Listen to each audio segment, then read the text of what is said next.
शिंदे साहेबांनी जसे अभियान घेतले अभियान लावा ना, काय घ्यायचंय? फडणवीस साहेबांसाठी ठोकून सांगाय चाल मी जी आर काढलाय मराठवाड्याचा, मी मराठ्यांना कुणबी प्रमाणपत्र मराठवाड्यातल्या सगळे देणार, कारण तुम्ही सगळे प्रमाणपत्र देऊन मराठ्यांच्या मनात जिंका.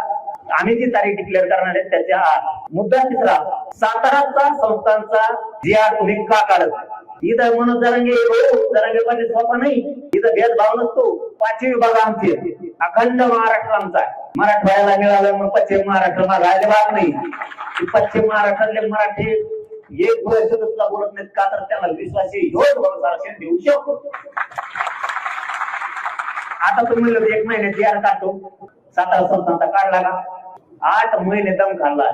तुम्हाला मी विचारायसाठी बोलवलं, माय बाबा काय चूक आहे माहिती? 8 महिने वेळ द्यायला किती वेळ द्यायचा? आणखी मी नाही वेळ देऊ शकत. यांना वेळ द्यायचा आहे का?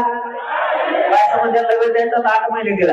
सातारा संस्थांचा, कोल्हापूर संस्थांच्या गॅझेटियरचा, आम संस्थांच्या गॅझेटियरचा जी आर काढून त्याची अंमलबजावणी पाहिजे. पण चौथा मुद्दा, 1994 ला जसा जी आर काढला त्या धर्तीवरती सातारा संस्थांचा हैदराबाद गॅझेटियरचा, म्हणजे त्या जी आर मध्ये हैदराबादचं गॅझेटियर सुद्धा घ्यायचं. त्या तिन्ही गॅझेटियर मध्ये सातारा संस्थान, कोल्हापूर संस्थान, औंध संस्थान आणि पुणे संस्थान या संस्थांचा जो जी आर निघणार आहे तो 1994 ला जसा जी आर काढला ओबीसीला आरक्षण देताना त्याच धर्तीवर पाहिजे. कारण त्यांना कसं काय जी आर काढला की 94 ला एखादी सुद्धा आरक्षण मिळालं, आम्हाला कसं काय मिळालं?